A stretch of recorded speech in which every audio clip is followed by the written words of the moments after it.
નમસ્કાર મિત્રો, સ્વાગત છે તમારું મારી યુટ્યુબ ચેનલ ઓનલી ઇશ્યુની અંદર. વાવાઝોડાને કારણે ગુજરાતની અંદર ખૂબ જ સારો વરસાદ થયો. આજે મિત્રો 2 તારીખ છે અને 2 તારીખ સુધીની અંદર જોવા જઈએ તો ગઈકાલે જોવા જઈએ તો લગભગ ગુજરાતના તમામ તાલુકાની અંદર વરસાદ પડ્યો. ગઈકાલના ડેટા જોઈએ તો ખાસ કરીને મોરબીની અંદર અને સુરેન્દ્રનગરની અંદર એવરેજ મિત્રો જોવા જઈએ તો 10 ઇંચ સુધીના વરસાદ જોવા મળ્યો છે.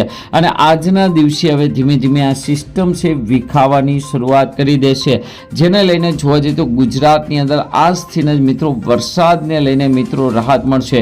જો કે મિત્રો આજે સંપૂર્ણ રાહત નથી મળવાની. 5 ઇંચ સુધીનો વરસાદ છે ગુજરાતના ઘણા વિસ્તારોની અંદર જોવા મળી શકે છે. ખાસ કરીને કચ્છ અને ઉત્તર ગુજરાતની અંદર આજે સૌથી મોટી વરસાદને લઈને આગાહી છે, જ્યારે દક્ષિણ ગુજરાતની અંદર, મધ્ય ગુજરાતની અંદર, સૌરાષ્ટ્રની અંદર હજુ પણ વરસાદની અસર છે. ત્યાં છૂટાછવાયા વિસ્તારમાં ઝરમર ઝાપટા રહેશે. તેજ પવન મિત્રો છે 50 થી લઈને 60 કિલોમીટરની ઝડપે ગુજરાતના ખાસ કરીને દરિયાકાંઠાના ભાગોની અંદર તેજ પવન રહેવાની છે. હાલ મિત્રો વાવાઝોડું ક્યાં પહોંચ્યું તો તેને લઈને મિત્રો તમને જણાવી દેવી કે જે વાવાઝોડું જે સિસ્ટમ હતી એ તમે જોઈ શકો છો. છેક મિત્રો હવે આપણે જે વાત કરી રહ્યા હતા જોધપુર સુધી પહોંચવાની, તો છે રાજસ્થાન જોધપુર સુધી પહોંચી ગયું છે. પરંતુ ખાસ કરીને જે ભેજ હતો એ મિત્રો અરબી સમુદ્રમાંથી આવી રહ્યો હતો, તેને કારણે ગુજરાતની અંદર નીચલા લેવલે વાદળો હજી પણ જોવા મળી રહ્યા છે. અહીં તમે જોઈ શકો સિસ્ટમ ભલે આગળ વધી ગઈ હોય પરંતુ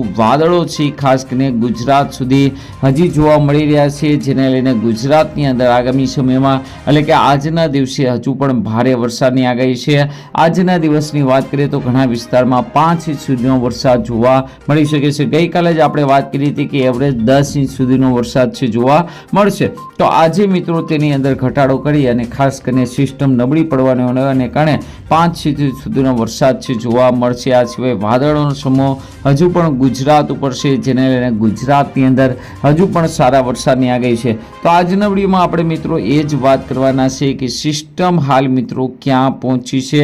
અત્યારની લેટેસ્ટ આગાહી પ્રમાણે મિત્રો ખાસ કરીને ગુજરાતમાં આજના દિવસે મિત્રો વરસાદને લઈને કેવી મોટી આગાહી છે તેને લઈને જ વાત કરશું. સાથે મિત્રો ભારતીય હવામાન વિભાગે સૌથી મોટી વરસાદની આગાહી વાત કરી દીધી છે. આખો ઓગસ્ટ મહિનો કેવો રહેશે તેને લઈને વાત કરી છે. સાથે મિત્રો સપ્ટેમ્બર મહિનો અને ખાસ કરીને ઓગસ્ટ અને સપ્ટેમ્બર મહિનો કેવો લેશે તેનો મેપ જાહેર કરી અને વાત કરેલ છે. સાથે આપણે મિત્રો ECMWF છે એના છે પણ મિત્રો 1.5 મહિના સુધીના વરસાદના વીકલી મેપ જોઈ લેશું, જેથી આપણને ખ્યાલ આવશે કે આગામી સમયમાં વરસાદનો કેવા રાઉન્ડ આવશે, એટલે કે હવે પછી વરસાદના કેવા રાઉન્ડ છે તો તેને લઈને જ વાત કરશું. તો આ વિડીયોને અંત સુધી જોજો. તેમજ મારી યુટ્યુબ ચેનલ ઓનલી ઇશ્યુ પર આપ નવા હો તો ચેનલને સબસ્ક્રાઇબ કરી દેજો. તેમજ મિત્રો આ વિડીયોને લાઇક કરી દેજો. જોઈ શકો છો વાવાઝોડું સાયક્લોન હાલ મિત્રો રાજસ્થાન ઉપર છે, પરંતુ ખાસ કરીને તેનો ઘેરાવો ખૂબ જ વધારે વિસ્તારમાં હોવાને કારણે હજુ પણ ખાસ કરીને કચ્છના કેટલાક ભાગો છે, ઉત્તર ગુજરાત અને મધ્ય ગુજરાતના જે ભાગો છે આ ભાગોની અંદર ખાસ કરીને વાવાઝોડાની પૂરેપૂરી અસર રહેશે. ત્યારબાદ મિત્રો આજે જોઈ શકો છો બપોર પછી વાવાઝોડું વધારે આગળ વહી જશે અને ખાસ કરીને તે નબળું પડી અને વિખાઈ જશે. તો આજના દિવસ સુધી આ સિસ્ટમ હતી. ત્યારબાદ મિત્રો સાયક્લોન છે વિખાઈ જશે, એટલે કે વરસાદને લઈને કોઈ મોટી આગાહી નથી. હવે મિત્રો જોઈએ આજે વહેલી સવારથી જ ગુજરાતમાં ક્યાં ક્યાં વરસાદને લઈને આગાહી છે તો તમને મિત્રો જણાવ્યા તે પ્રમાણે ખાસ કરીને સિસ્ટમ મિત્રો રાજસ્થાન તરફ ફંટાણી હોવાને કારણે તેને અડીને આવેલા જિલ્લાઓને એટલે કે કચ્છનું રાપર, ભચાઉ છે, બનાસકાંઠા, પાટણ છે, વાવ, થરાદ છે તેની અંદર મિત્રો ખૂબ જ સારો વરસાદ જોવા મળી શકે છે. સાથે સુરેન્દ્રનગર, મોરબી, અમદાવાદ સહિતના ભાગોની અંદર વરસાદ જોવા મળશે. દક્ષિણ ગુજરાતમાં ખાસ કરીને સુરત સહિતના ભાગોની અંદર એકદમ રાહત મળશે. બપોર પછી મિત્રો સૌરાષ્ટ્રની અંદર છૂટાછવાયા વિસ્તારમાં ક્યાંક મિત્રો ભારે ગાજવીજ સાથે ઝાપટું જોવા મળી શકે છે, કારણ કે જે ભેજ રહી ગયો છે આ ભેજને કારણે વરસાદ જોવા મળી શકે છે. બાકી તમે જોઈ શકો છો કોઈ મોટી સિસ્ટમ નથી. હવે પછી કોઈ મોટું વાવાઝોડું આવવાનું છે કે નહીં તે પણ મિત્રો આપણે જોઈ લેવી. ત્યારબાદ ગુજરાત હવામાન વિભાગની, ભારતીય હવામાન વિભાગની આગાહી પણ આપણે જોઈ લેવી. તો અહીંયા તમે જોઈ શકો છો કોઈ મોટી સિસ્ટમ છે ગુજરાત સુધી આવે તેવી શક્યતા દેખાતી નથી. છેલ્લે 10-11 તારીખ મિત્રો જોઈ શકો છો. 11 તારીખની આસપાસ એક મિત્રો સિસ્ટમ વિખાય અને ખાસ કરીને ગુજરાતને થોડો ઘણો લાભ આપે એવી શક્યતા જોવા મળી રહી છે. બાકી મિત્રો અહીંયા તમે જોઈ શકો છો 15 થી 20 દિવસનો વિરામ જોવા મળી શકે છે. એક વાવાઝોડું, એક સાયક્લોન પણ મિત્રો ખાસ કરીને બંગાળની ખાડીમાં બની રહ્યું છે. જો કે ખૂબ જ જોરદાર છે, પરંતુ આ ગુજરાત તરફ આવશે કે નહીં આવે તે મોટી ખાસ કરીને તેના માટે હજુ 2-3 દિવસની રાહ જોવી પડશે. તો હવે મિત્રો આપણે ભારતીય હવામાન વિભાગ, ગુજરાત હવામાન વિભાગના 1.5 મહિના સુધીના મેપ જોઈ લેવી. જોઈ શકો છો ભારતીય હવામાન વિભાગે આજે ગુજરાતની અંદર યલો એલર્ટ આપેલું છે, એટલે કે છૂટાછવાયા વિસ્તારમાં ભારે વરસાદની આગાહી છે. ત્યારબાદ મિત્રો 3 તારીખે ગ્રીન એલર્ટ, એટલે કે ગુજરાતમાં ભારે વરસાદની આગાહી નથી. તો ભારતીય હવામાન વિભાગે પણ મિત્રો અહીં તમને જણાવી દીધું છે ભારે વરસાદની આગાહી નથી. ગુજરાત હવામાન વિભાગની જો કે આજે મોટી આગાહી છે, એ તમે જોઈ શકો છો.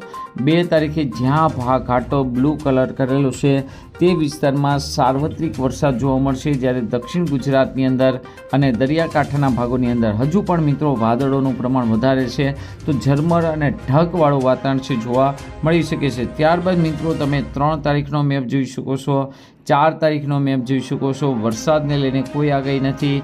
5 તારીખ, 6 તારીખે અને 7 તારીખે તો નહિવત વરસાદની આગાહી મિત્રો જોવા મળી રહી છે. ભારે વરસાદની આગાહી ક્યાં છે? તો કચ્છ, વાવ, થરાદ, બનાસકાંઠા, પાટણ, મહેસાણા, સાબરકાંઠા, સુરેન્દ્રનગર અને મોરબી. કુલ જોવા જઈએ તો 2, 4, 6 અને 8 જિલ્લા એવા છે કે આ વિસ્તારમાં આજે છૂટાછવાયા વિસ્તારમાં પરંતુ ભારે વરસાદની આગાહી કરવામાં આવી છે. તો આ વિસ્તારમાં રાજસ્થાન તરફ મિત્રો સિસ્ટમ હોવાને કારણે આપણે વાત કરી તેમ કે છૂટાછવાયા વિસ્તારમાં પરંતુ 5 ઇંચ સુધીનો વરસાદ છે એ ખાબકી શકે છે. આ મિત્રો તમે જોઈ શકો છો ઓગસ્ટ મહિનાનું આઉટલુક છે, જે ભારતીય હવામાન વિભાગ દર મહિનાની 1 તારીખની આસપાસ મિત્રો બહાર પાડતી હોય છે. તો ગઈકાલે જ આ બહાર પાડેલું છે અને તમે જોઈ શકો છો આગામી સમયની અંદર ઓગસ્ટ મહિનો કેવો રહેશે. તો ખાસ કરીને યલો એલર્ટ છે, એટલે કે દર વર્ષે ઓગસ્ટ મહિનામાં જે વરસાદ પડે તેના કરતાં મિત્રો આ વખતે ઓછો વરસાદ રહેશે. ગુજરાતમાં પણ રેડ એલર્ટ આપેલું છે, કે એનો મતલબ કે બંગાળની ખાડીની અંદર હવે પછી કોઈ સિસ્ટમ ન બને, અથવા સિસ્ટમ બને તો ગુજરાત સુધી ન આવે તેવી પણ શક્યતા જોવા મળી રહી છે. આ જે મેપ છે મિત્રો તમે જોઈ શકો છો, જે મિત્રો છે ઓગસ્ટથી લઈને સપ્ટેમ્બર, એટલે કે 2 મહિના સુધીની અંદર 2 મહિનો એટલે કે જૂન, જુલાઈથી અડધું ચોમાસું ગયું, હવે મિત્રો અડધું ચોમાસું બાકી છે. તો તમે જોઈ શકો છો એની અંદર બંગાળની ખાડીની અંદર થોડી સિસ્ટમો બતાવવામાં આવી રહી છે, જે મધ્ય ભારતની અંદર, મધ્ય ગુજરાતની અંદર સારો વરસાદ લાવી શકે છે. આ સિવાય ECMWFનો મેપ પણ જોઈ શકો છો, જે 3 ઓગસ્ટથી લઈને 10 ઓગસ્ટ સુધી છે. તેની આગાહી પ્રમાણે ગુજરાત ઉપર નહીં પરંતુ ખાસ કરીને દિલ્હી ઉપર એકાદી સાયક્લોનિક સિસ્ટમ થાય તેવી શક્યતા છે. ત્યાર પછી વાત કરીએ તો 10 ઓગસ્ટથી લઈને 14 ઓગસ્ટ સુધી જે આપણે જણાવ્યું તેમ હજુ પણ કન્ફ્યુઝન છે કે આ સિસ્ટમ ક્યાં જશે. આપણે વિન્ડી એપ્લિકેશનમાં બતાવ્યા પ્રમાણે ખાસ કરીને મધ્ય ભારત સુધી મિત્રો આ લંબાવવામાં આવી રહી છે. જો આ સિસ્ટમ આવશે તો પણ ગુજરાતની અંદર સારો વરસાદ લાવી શકે છે.